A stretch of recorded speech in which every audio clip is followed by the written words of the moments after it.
Good morning. I'll call to order the Public Services Committee meeting on October 2nd at 11 a.m. With that, we'll have a roll call, please. Spiz. Here. Jackson. Here. Berman. Present. McGilvray. Here. Teets is not here yet. Dwyer. Here. Thank you. Please join me in the pledge. I pledge allegiance to the flag of the United States of America and to the republic for which it stands, one nation, under God, indivisible, with liberty and justice for all. Okay, thank you. And with that, I'll ask for a motion to approve the minutes from the September 18th, 2018 meeting. That's moved by Commissioner Spiz, supported by Commissioner McGilvray. Any discussion? Seeing none, all in favor signify by saying aye. Aye. Opposed, same sign. Thank you. Now I'll ask for a motion for the approval of the agenda, moved by Commissioner Berman, supported by Commissioner Jackson. Any discussion, changes, deletions? None. All in favor signify by saying aye. Aye. Opposed, same sign. Thank you. We'll now open it up for public comments. Anyone from the public like to come forward? Okay. I think we'll make an introduction. Oh, yes, an introduction. Mike? BOC's new intern, Selena. She has just joined us, started yesterday, and she's a graduate student at Oakland University, majoring in public policy. So she hopes to learn a lot from this experience. Well, Selena, welcome. Thank you. Appreciate you having you aboard. Thank you. Okay, seeing there's no other public comments, we'll close public comments and move to our regular agenda. And the first item is the Circuit Court, Friend of the Court, position funding change. And it's moved by Commissioner Spiz, supported by Commissioner Berman, and we have Suzanne. Good morning. Thank you. This is a really kind of minor change in the grand scheme of our budget, but we have a workforce development coordinator who offers job placement services to our child support payers who become unemployed, which is a great option. It's not something that's in most Friend of the Court offices, and recently I was giving a tour to my colleague at the State Court Administrative Office, and he said, why they're doing enforcement, you should be billing the state for this. And I thought, that's a great idea. So this change allows us to be reimbursed for the enforcement work done by the person that runs that department, where right now she's being paid for by a special line of revenue that we're getting from the state that is really not that safe and secure. That will be freed up and it will just go to the county general fund. So really it's a cost savings to the county instead of an actual cost, and it makes the position more stable for future. We'd like to hear that one. It's cost savings. Very good. Okay. Any questions? Commissioner Just a Spiz. simple question. Just, I think I understand what's happening, but relative from a position change, is the title changing, or are they just moving from one line item to the next? The title's not changing right now. We probably will change the title in the future to be one of more of our like enforcement related positions, but right now we're leaving her as a workforce development technician. That'll just keep her salary exactly the same. There'll be no impact on her, except that she's gonna have to start filling out little bubble sheets to indicate when she's doing reimbursable work and when she's doing job placement work. Okay, thank Yeah. you. Any other questions? Okay. Commissioner Jackson. Thank you. Is this assistance mandatory or is it voluntary? Sometimes it's mandatory. When we have people in court for an enforcement, child support enforcement, and if they tell us they can't find a job for whatever reason they have, then our they can be court ordered to go appear in front of our job placement order and get assistance. They will help them build resumes, apply for jobs online. They put out a list of jobs that are available in the community. They do research and they send that out by email blast, and they post in our office jobs that are available. So sometimes it is mandatory for people to participate with job placement. Sometimes it's voluntary. Sometimes they just walk in, and that's also just fine with us. And referrals like the Michigan Works wouldn't take the place of this. Well, they coordinate with Michigan Works, yeah. My job placement office originally was funded by Michigan Works and was, so they maintain close contacts with them. And yes, they work closely to refer cases. So, but it's best to have a person in-house Oh, than just a say just go to Michigan Works. Let Yeah, them do this. people get lost between our hearing rooms and our job placement office right in the front of the court. Mm. So if we send them out to another building, I think the likelihood of participating with that goes down even that much further, yeah. It is control. Yes. And then that person in my office can report back to the court and say, this person never showed up, so we need to set another hearing right away to find out what happened between the courtroom, which is 50 feet away, and this office. So they work very closely. What got the idea going of providing this 4D funding is we have a special enforcement docket for those hard to enforce cases where we need people to come back. They might work in the cash economy, and they need to come back every month to make their payment under court order, or somehow the child support doesn't get paid. So we started linking that with our workforce development person so that she can track those cases more closely. And then that's kind of when we thought, she's really doing more enforcement, so we should get her funded for that enforcement. Yeah. Thank you for that. If you'd ever like a tour too, I'd be happy to show any of you around so you can see kind of firsthand what I'm talking Very about. good. Commissioner Spiz. Thank you. Ashley might take you up on that tour. One question I have from a metric standpoint, do we keep track of how many people use or take advantage of this service? Yes, Based it's- on a percentage? Do you have a rough number? Yes. 10%, 20%, 50% are going through this? It's like 2,500 a year people. Our caseload is huge, it's 54,000, but we collect 80% of current support that's ordered. So most of our caseload just goes on its own. And then the cases that we have to call in, only even a smaller percentage of those need this type of service. So yeah, they serve about 2,500 a year. Okay, great, thank you. Any other questions? Okay, seeing none, roll call vote, please. Spiz, Yes. Jackson, Yes. Berman, Yes. McGilvray, Yes. Dwyer. Yes, motion carries. We now need a motion for a direct referral to Human Resources and the Finance Committee. Moved by Commissioner McGilvery, supported by Commissioner Jackson. Any discussion? Seeing none, all in favor signify by saying aye. Aye. Opposed, same sign. Thank you. Anything else to Thank report you. this morning? That's all. Thank you. Okay, our next item is the Sheriff's Office 2018 DNA Capacity Enhancement and Backlog Reduction Program Acceptance. And this is moved by Commissioner Berman, supported by Commissioner McGilvery. And we have Under Sheriff Mike McCabe, Correct, sir. and with you, Gaia. Sheriff. Here, our chief financial officer. Does a great job too, by the way. I know, I've heard I've been replaced, so. For the record. I got Kent Gardner here, who is the head of our forensic lab, and Dorothy Catella, who's head of the biology unit section, AKA DNA. And we're pleased today to appear in front of you, asking you to accept this grant from the federal government, the DNA backlog. And you're probably thinking, wow, you guys just opened up the DA. That was gonna be my And question. you're already backlogged, and we are backlogged, but what I'd like to do is have Kent just tell you a little bit about himself and Dorothy a little bit about herself, and then I'll go a little further into it. Well, Go good ahead. morning and welcome.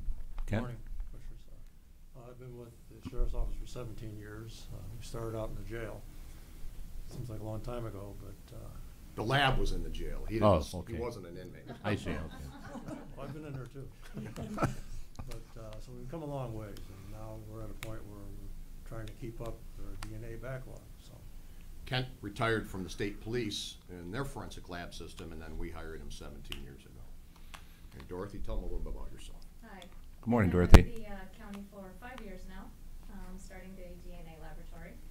Prior to that, I was with the state police for 15 years and the Detroit Police Department for 3 years. Oh, very good. Very See good. my way around. We're thrilled to have her, and if any of you haven't been to the lab, be happy to have you come in and take a tour. You can only see certain sections of it because Why we is that? can't cross-contaminate. Oh, okay. Pleased to have you over at any time. This basically will allow us to hire another person. We do have a backlog already. How big is the backlog? And property crimes goes back to April. Yeah, we're back to April. We're a total of 180 cases right now. Property crimes. But So- your more serious crimes such as CSCs and homicides, We're about, you're not backlog, are you we're backlogged? about 30, no, I take that back. We're about 40 cases backlogged on CSCs. Homicides, we run as they come in the door. I see. I believe we actually did one for Warren. Yes, Homicide, did we Yeah. appreciate it Yeah, very no much too.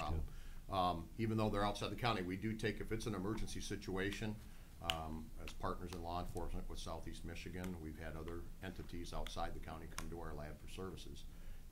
Recently, Dorothy's team helped solve 2 homicides, one in Oak Park, where they turned it around in 3 days. Very good. The suspect was about to be released, and we got a phone call, and they came in and did a great job over a weekend. And then recently also a case of homicide in Walled Lake that the DNA lab was successful in matching up. So I think I told you when the lab was built and we went through that long process, if you build it, if we build it, they will come. Well, they are coming.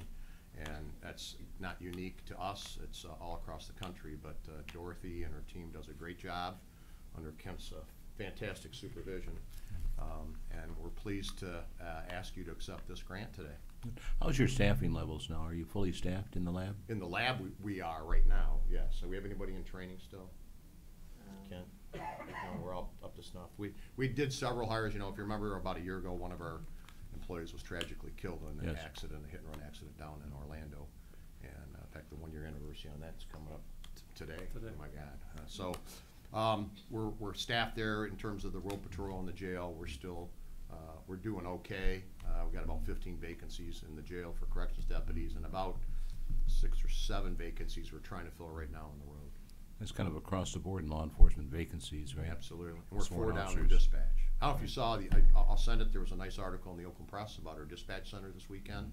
If you haven't seen it, I'll send it to Chris and he can share it with all. Are you fully staffed there in dispatch? 4 down there. 4 down? Yeah. Commissioner Jackson, do you have a question?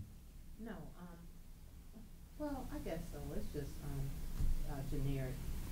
So, DNA and forensic type of work, helps solve crime, quicker, I assume, much quicker, probably than investigations that may have taken much longer.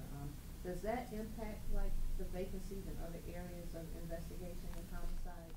The fact that we're using DNA, will it cause savings in other areas within the department? I don't know that it's not gonna cause savings to occur, it's just gonna solve crimes faster. When we went to the state police, we're backlogged for our DNA, it was 12 months before you get anything back from them because they're so backlogged, and that's one of the reasons this lab was built.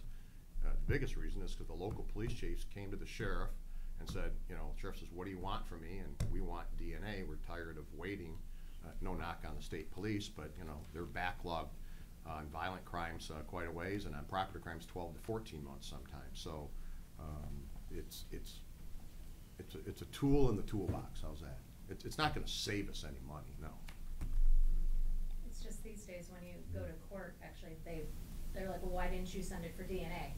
It's almost like a knock against the investigation if they didn't at least attempt it. TV hasn't done us any favors. No. Nobody turns them around in 24 hours, I can tell you that. So it just really cuts back on the backlog, it makes it more efficient. Well, the police departments here in the county are getting faster service now. Southfield has come to us, Troy, Farmington Hills, they're bringing DNA, requests for DNA to us. And as the word has gotten out, we let all the local police chiefs know that we had, kind of a soft opening. And as word continues to spread, more and more cases are coming Well, it was in. definitely needed. I mean, the state police just didn't have the capabilities because of their backlog at the state police level. So having our own here in Oakland County is a big benefit to law enforcement in Oakland It's a County. huge benefit to law enforcement and the citizens of Oakland County. Right. Last question. Yeah. Chief Commissioner Dwyer, you use an acronym CSE, what's that stand for? CSE. you said- CSEs, criminal sexual conducts, Oh, AKA what used to be referred to as rape. okay, There's so 4 degrees of criminal sexual conduct: 1st, 2nd, 3rd, and 4th degree. So we don't have a bunch of rape kits sitting in there that we're. No, we follow the statute, and they're submitted within, it has to be 14 days, Dorothy? Yeah. For testing, so we do not have a situation like that occurred in Detroit. Thank you. We have Commissioner McGilvery followed by Commissioner Berman. I'm curious, these companies that advertise 23andMe to get DNA testing on their own, how does that contribute to the DNA history? Is that accessible to you? In some cases, yes, some cases, no. Go ahead, Dorothy. Yeah, I believe they can, you can subpoena the company to get those results, but those results are not the same as what we provide. we do a testing called STRs. We're looking at short tandem repeats, and we're looking at areas of the DNA that are the same across all people. We're just looking at differences in the number of repeats. Whereas a company like 23andMe, they're looking at single nucleotide differences, and they're looking at more medical areas of the DNA. Our areas do not code for anything of consequence to your body. Okay. Commissioner Berman. So 2 quick questions. One is there a cost, and if so, what is the cost to the locals to have you guys run DNA? The county pays for it. Okay. And 2 is, if there is a more urgent homicide type of investigation, how long does that take for you guys to turn around? Depends on how grave the need is. I mean, like you said, we could, we did turn one around in about 3 to 4 days. Okay. If it's not that dire that you can wait a week and we can get you those results without having to put in the overtime, we prefer to go that route. In the Wall Lake case, I'm sure you saw it, where the guy killed his girlfriend. We had enough evidence otherwise to get a warrant and charge him, and then this was the cherry on top of the frosting. Got it. Thank you. If you could, I know there's a lot of history to the lab as far as the time and effort was put in, the certification process, the whole. Can you just give us a quick overview? I mean, it was what, about 5 years in the works? It was about 4 before we finally got things up and running. It's a long process. There was We federal went- funding. Dorothy's people had to be trained, and we basically started from scratch. There was capital outlay that the county put up. It was, quite frankly, millions of dollars, and it's a long, long process. We are accredited through, what's the name of it now? Is it ANBRO? ANAB. ANAB, I'm Okay. sorry, ANAB, which was they merged with ASCLD, or do they just take over what ASCLD does? ASCLD merged under their wings. Okay, which is the American Society of Crime Lab Directors. So we are accredited, our entire lab, the DNA, the biology right. section, and everything else, we're accredited by that organization. Could you just perhaps give us the numbers you have as far as working in the lab personnel, roughly? How many people you have in your section, Dorothy? There's 5 of us total. There's myself, and then I have Tom Bancona. He is the CODIS manager. I have 2 full-time analysts and a technician.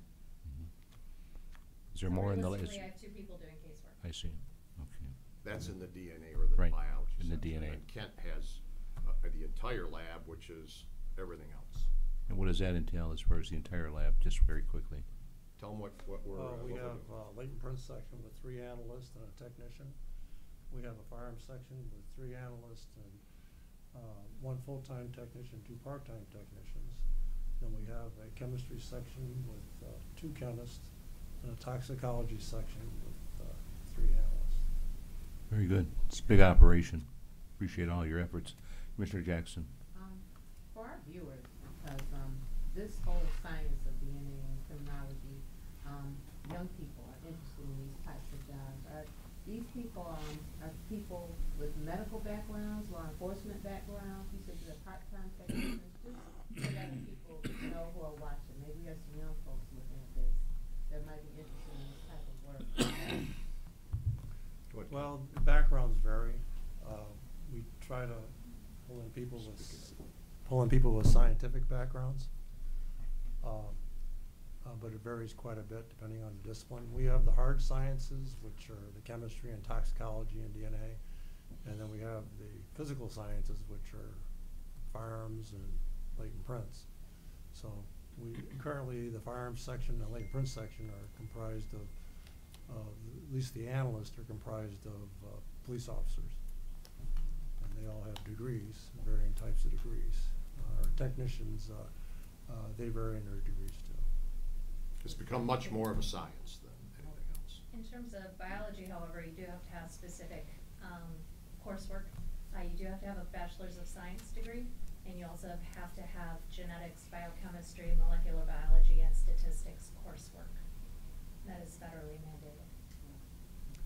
Most of our analysts have master's degrees. They're not required for the job description, but we tend to pull in higher level educated people. Okay. Any other questions? Okay, seeing none, roll call vote, please. Jackson, Yes? Berman, Yes. Teets, Yes. McGilvray, Yes. Spiz, Yes. Dwyer. Yes, motion carries. Thank you very much. If I could ask you just one other Yes, sir. question, if you could. The FBI came out with the crime stats, I believe it was last week. I don't know if it's, I'm sure you're not prepared to answer, but can you give us, was there a decrease in the violent crimes? I saw in Michigan, I believe there was a slight decrease in violent crimes.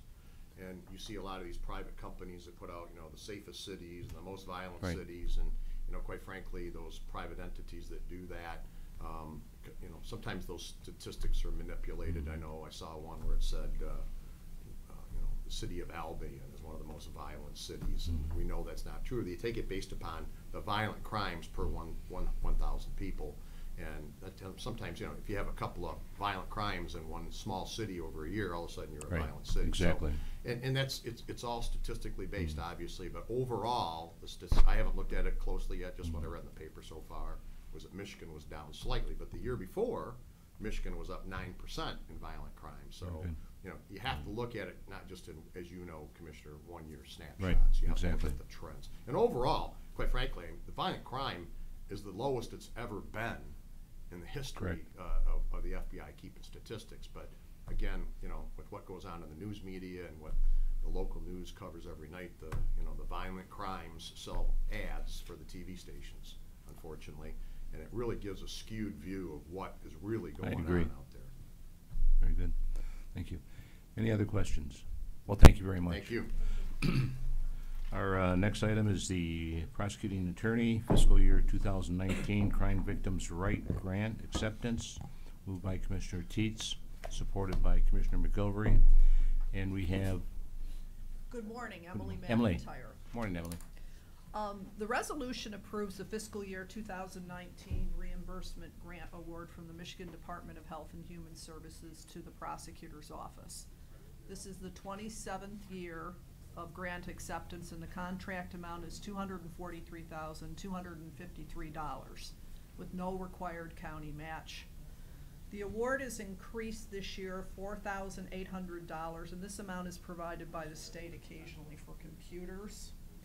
The grant reimburses the salaries and partial fringes for 4 victim services positions. Okay, any questions? You say the grant is up this year compared to last year? Yeah, $4,800. $4,000. That's the amount. They do that because we have 4 people named under the contract. It's $1,200 a person. It's some figure they pull out of the air, and they say occasionally they give us that for computers. Very good. They do that for all the reimbursed counties, not just Oakland County. Any questions? Okay, seeing none, roll call vote, please. Berman, Yes. Teets, Yes. McGilvray, Yes. Spiz, Yes. Jackson, Yes. Dwyer. Yes, motion carries. Thank you. Anything else to report from the prosecutor's office? No, sir. That's it? Okay, thank you. Okay. Okay, we have 3 items under communications. We need a motion to receive and file. It's moved by Commissioner Berman, supported by Commissioner Spiz. Any discussion on the communications? Seeing none, all in favor signify by saying aye. Aye. Aye, opposed, same sign. Thank you. Is there any other business to come before the Public Services Committee this morning? Okay, seeing none, we're adjourned at 11:24 a.m.